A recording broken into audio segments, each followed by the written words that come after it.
சிவன்மலை ஆண்டவன் உத்தரவு பெட்டியில் இப்போ பாருங்கள் பொருள் மாற்றம் நடந்திருக்கு. கிட்டத்தட்ட 7 மாதத்துக்கு பிறகு இந்த பொருள் மாற்றம் நடந்திருக்கு. இந்த பொருள் மாற்றம் நடந்திருக்கக்கூடிய இந்த மாதம் இந்த சிம்மராசி அன்பர்களுக்கு என்ன மாதிரியான அமைப்பு உருவாகியிருக்கு, இந்த மாதம் ஏற்படக்கூடிய கிரகநிலை அமைப்பால் உங்களோட வாழ்க்கையில் ஏற்படக்கூடிய மாற்றங்களும் தாக்கங்களும் என்ன, இது பற்றின ஒரு முழுமையான தகவலை தான் உங்களுக்காக இந்த பதிவில் நாங்கள் சொல்லியிருக்கோம். இந்த பதிவு சிம்மராசி அன்பர்கள் நீங்கள் பயன்பெறும் வகையில் இருக்குங்க. அதனால் ஸ்கிப் பண்ணாமல் முழுமையாக பாருங்கள்.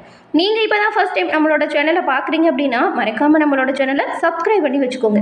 சிம்மராசி அன்பர்கள், நீங்கள் சூரிய பகவானை ராசி அதிபதியாக கொண்ட ஒரு ராசி. இவங்க எப்போவுமே எல்லா விஷயத்திலுமே தலைமை பண்பு கொண்டவங்களாக செயல்படக்கூடியவங்களாக இருப்பீங்க.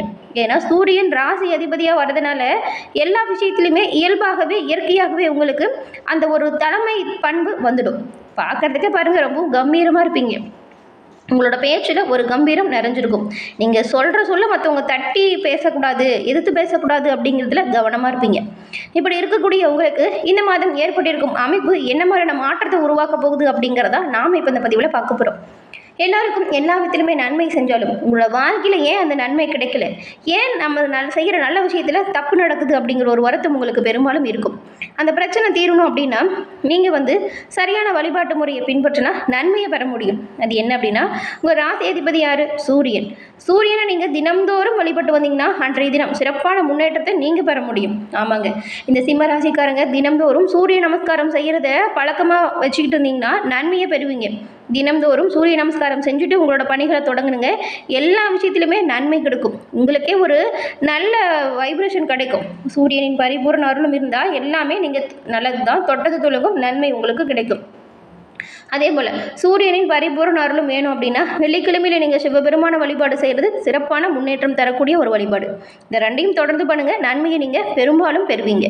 சிவபெருமான் உங்களுக்கு பிடிக்கும் அப்படின்னா ஓம் நமச்சிவாயா போற்றி அப்படின்னும், சூரிய பகவான் பிடிக்கும் அப்படின்னா ஓம் கம் சூரிய பகவானே போற்றி அப்படின்னும் இந்த மந்திரத்தை மறக்காமல் 3 முறை பதிவிடவும் செய்யுங்க. அப்படி செய்யும்போது உங்களோட ஆள் மனதில் ஒரு பிரார்த்தனை நினச்சிக்கிட்டு செய்யுங்க. அந்த விஷயம் பாருங்கள், இறைவனின் அருளால் விரைவில் நடக்கும் நன்மை உங்களோட வாழ்க்கையில் ஏற்படும்.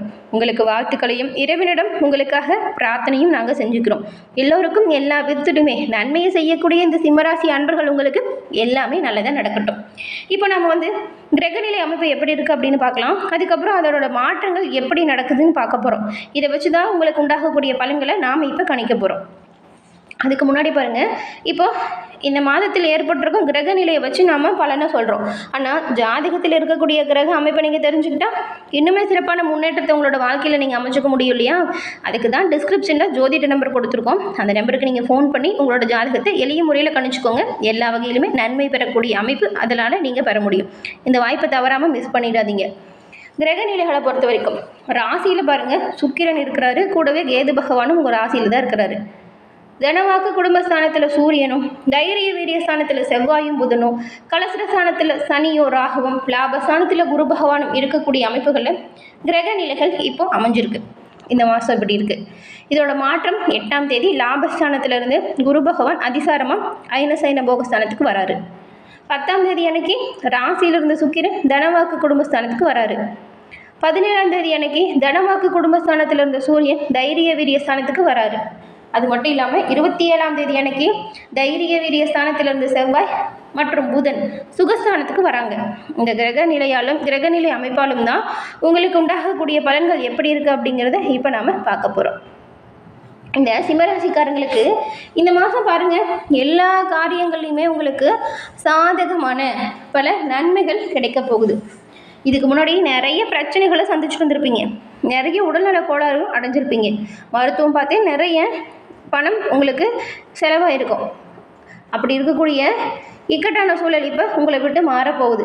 இந்த மாதம் பெரும்பாலும் நீங்கள் கவனமாக எந்த விஷயத்தையும் செஞ்சீங்கன்னா நன்மையை பெறுவீங்க. எல்லாத்துலேயுமே லாபம் வரப்போகுது. கடன் நோய் உங்களை விட்டு தீர்ந்துடும். அதுவும் பாருங்களேன், திருமணம் தொடர்பான காரியம் கூட நல்லபடியாக இப்போ நடந்து முடியும். நன்மை தீமை பற்றின கவலை இல்லாமல் நீங்கள் இப்போது தலை நிமிர்ந்து நடக்க போகிறீங்க. தொழில் வியாபாரம் தொடர்பான விஷயங்களில் சாதகமான பலனையுமே நீங்கள் பெற போகிறீங்க. சொல்லப்போனால் கடன் பிரச்சனைகள் குறையும். எதிர்பார்த்த பண உதவி இப்போ உங்களுக்கு கிடைக்கும். கூட்டு தொழில் செய்கிறவங்க மட்டும் கொஞ்சம் கவனமாக உங்களோட செயல்களில் செயல்படுறது நல்லது. உத்தியோகஸ்தர்கள் ரொம்பவுமே கவனமாக செயல்படணும். உங்களோட கணக்கு வழக்குகளில் ரொம்பவுமே கரெக்டாக இருங்க. உங்களோட மேலிடத்துக்கிட்ட இருந்து வரக்கூடிய கருத்து வேறுபாடு இப்போ உங்களை விட்டு மறைஞ்சிடும். மன வலிமை அதிகரிக்க போகுது. பெண்களுக்கெல்லாம் நட்பு வட்டாரத்தில் பழகும் பொழுது கூட நிதானமாக பழகிறது தான் நல்லது. கலைத்துறையில் இருக்கிறவங்க கடன் விவகாரத்தில் ஒரு கட்டுக்குள்ளே வச்சுக்கோங்க. அரசியலில் இருக்கிறவங்க கோபமாக பேசுகிறத தவிர்த்தாலே நன்மையை பெறுவீங்க. மாணவர்களுக்கு பாடத்தில் இருந்த சந்தேகம் நீங்கும். உங்களுடைய ஆசிரியர், உங்களுடைய பெற்றோர் உறுதுணையாக இருப்பாங்க. பாடத்திட்டத்தில் முழு மனதாக நீங்கள் கவனம் செலுத்தி படித்தா நன்மைகளையும் நீங்கள் நினச்ச மதிப்பெண்ணையும் பெற முடியும். இப்போ இந்த சிம்மராசியில் இருக்கக்கூடிய மகம், பூரம், உத்திரம், 1ஆம் பாதம் கொண்ட 3 நட்சத்திரக்காரங்களுக்கும் என்ன மாதிரியான அமைப்புகள் உருவாகியிருக்கு அப்படின்னு பார்த்தா, முதல்ல மகம் நட்சத்திரக்காரங்களுக்கு இந்த மாதம் தொழில் வியாபாரத்தில் இதுவரைக்கும் இருந்த சிக்கல்கள் நீங்கும். நல்ல ஒரு முன்னேற்றம் வரும். உத்தியோகத்தில் இருக்கிறவங்களுக்கு வேலைப்பளு குறைந்து காணப்படும். குடும்பத்தில் இருக்கிறவங்களோட நலனில் நீங்கள் அக்கறை காட்டுறது நல்லதாக இருக்கும். கணவன் மனைவிக்கிடையே மறைமுகமாக மன வருத்தம் ஏற்படலாம். விட்டு கொடுத்தும் அனுசரித்தும் செல்வது நன்மையை ஏற்படுத்தும். அதுக்கப்புறம் பூரம் நட்சத்திரக்காரங்களுக்கு இந்த மாதம் ஏதாவது ஒரு காரணமாக தேவையில்லாமல் குடும்பத்துலேயும் சரி, தொழில் வியாபாரம் செய்கிற இடத்துலையும் சரி வாக்குவாதம் ஏற்படலாம். இது சில பின்னடைவுமே கொடுக்கும். அக்கம் பக்கத்தில் இருக்கிறவங்களுமே அனுசரித்து செல்வது நல்லது. உங்களோட காரியங்களை செய்து முடிக்கிறதுல தாமதம் வரலாம். திடீர் பயணங்கள் செல்லுற மாதிரியும் வாய்ப்பு வரும். வீண் அலைச்சல், காரிய தடை, மனக்குழப்பம் இது ஏற்பட்டு நீங்கும். கவனமாக முன்னெச்சரிக்கையாக செயல்படுங்க. இந்த விஷயத்தை தவிர்க்கலாம். அதுக்கப்புறம் உத்திரம் 1ஆம் பாதம் கொண்ட நட்சத்திரக்காரங்க உங்களுக்கு இந்த மாதம் பாருங்கள், நீங்கள் எதிர்பார்த்த ஒவ்வொரு நல்ல விஷயமுமே படிப்படியாக நடக்க போகுது. எதிர்பார்த்த காரியம் நன்மையை கொடுக்கும். செல்வம் சேரும், எதிர்ப்புகள் விலகும். பயணத்தின் மூலம் நல்ல ஒரு லாபம் உங்களுக்கு இப்போ கிடைக்க போகுது. நண்பர்களால் தக்க உதவி கிடைக்கும். பணவரத்து அப்படிங்கிறது நீங்கள் எதிர்பார்த்தபடி அமைய போகுது. இந்த 3 நட்சத்திரக்காரங்களும் எல்லா விதத்திலுமே நன்மை அடையக்கூடிய யோகம் இருக்குது. வரக்கூடிய வாய்ப்புகளை சரியாக பயன்படுத்திக்கோங்க. முக்கியமாக கோபப்படுறதை தவிர்த்துடுங்க. முன்னெச்சரிக்கையாக கவனமாக செயல்படுங்க. இந்த மாதம் ஏற்படக்கூடிய பிரச்சனைகள் தீர பரிகாரமாக ஸ்ரீ ருத்ரமூர்த்தியை வணங்கி வருவதன் மூலம் எந்த ஒரு விஷயத்திலையுமே நீங்கள் வெற்றி வாய்ப்பை பெறுவீங்க. உங்களோட செயல்களில் புதிய வேகம் பிறக்கும். இதனால் நன்மைகளை நீங்கள் பெரும்பாலும் பெறுவீங்க. தொழில் வேலையை பொறுத்த வரைக்கும் மாதத்தின் முதல் பாதியில் பொறுமை தேவைப்படுது. உங்களோட பேச்சில் கடுமையை நீங்கள் உபயோகம் செய்யாமல் இருக்கிறது நல்லது. தைரியமாக செய்யுங்க. அதே போல் எந்த ஒரு வாக்குறுதி கொடுக்குறதா இருந்தாலும் உங்களால் வாக்குறுதியை செயல்முறைப்படுத்த முடியுமா அப்படிங்கிறத மனசில் யோசிச்சுட்டு கொடுங்க. பொருளாதார நிலையை பொறுத்த வரைக்கும் உங்களுக்கு ரொம்பவுமே நல்ல நேரமாக அமைஞ்சிருக்கு. வருமானத்தில் சிறப்பான முன்னேற்றம் இருக்கும். நீங்கள் எதிர்பார்த்த சில லாபங்கள் இப்போ கிடைக்க போகுது. முதலீடுகள் நல்ல வருமானத்தையும் கொடுக்கும். ஆனால் கடன் அல்லது நிதி உதவிக்கு எதிர்பார்த்தவங்க அந்த ஆதாயத்தை இப்போ பெற முடியாது. முக்கிய முடிவுகளில் எடுக்கும் பொழுது குடும்பத்தில் இருக்கிறவங்ககிட்ட ஆலோசனை கேட்டு அவங்களுக்கு முன்னுரிமை கொடுத்து முடிவை எடுங்க. நல்லபடியாக நடக்கும். செலவுகளை கவனமாக திட்டமிட்டாலே பெரும்பாலும் நீங்கள் நன்மையை பெற முடியும்.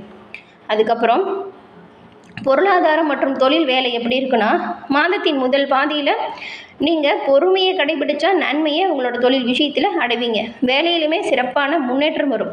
அலுவலக ஏற்பாடுகள் மற்றும் விதிமுறைகளை நீங்கள் இணங்குவதில் கவனம் செலுத்துங்க.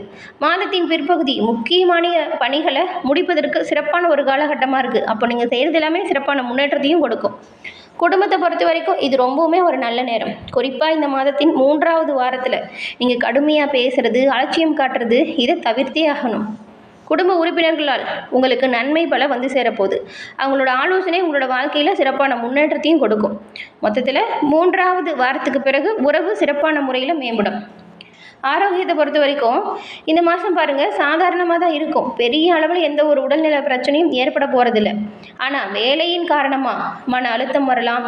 இந்த முதுகு வலி, கை கால் வலி ஏற்படலாம். லேசான உடற்பயிற்சியுமே நீங்கள் தொடர்ந்து பின்பற்றினா இந்த விஷயத்துலேருந்து நீங்கள் தப்பிக்கலாம். வியாபாரத்தில் இருக்கிறவங்களுக்கெல்லாம் வியாபாரத்தில் சின்ன சின்ன தடை தாமதம் ஏற்படும். வருமானம் தொடர்பாக பொருளாதார ரீதியாக நீங்கள் கவனமாக தான் செயல்படணும். புதிய ஒப்பந்தம் அல்லது கூட்டாண்மை முயற்சியில் ஈடுபடக்கூடிய நபர்கள் இந்த மாதம் கவனமாக இருக்கணும். அதே போல் ஆபத்தான நகர்வுகளை தவிர்த்து உங்களோட வேலையில் மட்டும் நீங்கள் கவனம் கருத்துமாக இருக்கிறது நல்லது. மாணவர்களை பொறுத்த வரைக்கும் இது ஒரு சிறப்பான நேரம். படிப்பில் அதிகமாக உங்களுக்கு ஆர்வம் வரப்போகுது. நீங்கள் விரும்பிய முடிவை எடுக்க போகிறீங்க. சில நேரத்தில் அமைதியின்மை மற்றும் திடீர்னு என்னென்னு தெரியாத அளவுக்கு கவலை ஏற்படும். அது மட்டும் இல்லாமல் தினம்தோறும் நீங்கள் முருகப்பெருமான மனமாற வழங்கிட்டு உங்களோட படிப்பு விஷயத்தை ஆரம்பிங்க. நன்மை பிறக்கும், நல்லது உண்டாகும். இறைவனின் அருளால் எல்லா விதத்திலுமே முன்னேற்றம் பெற்று சிறப்புடன் வாழக்கூடிய அனைத்து யோகத்தையும் பெற்று நலமுடன் வாழ வாழ்த்துக்களையும் உங்களுக்கு தெரிவிச்சுக்கிறோம். உங்களுக்கு எல்லாமே நல்லதாக கிடைக்க முருகப்பெருமானிடம் உங்களுக்காக நாங்கள் பிரார்த்தனையும் செஞ்சுக்கிறோம். என்ன நேயர்களே, இந்த பதிவு நீங்கள் பயன்பெறும் வகையில் அமைஞ்சிருக்கும்னு நினைக்கிறோம். பதிவு பிடிச்சிருந்தா லைக் பண்ணுங்கள், ஷேர் பண்ணுங்கள், மறக்காமல் நம்மளோட சேனலை சப்ஸ்கிரைப் பண்ணி வச்சுக்கோங்க. நன்றி நேயர்களே.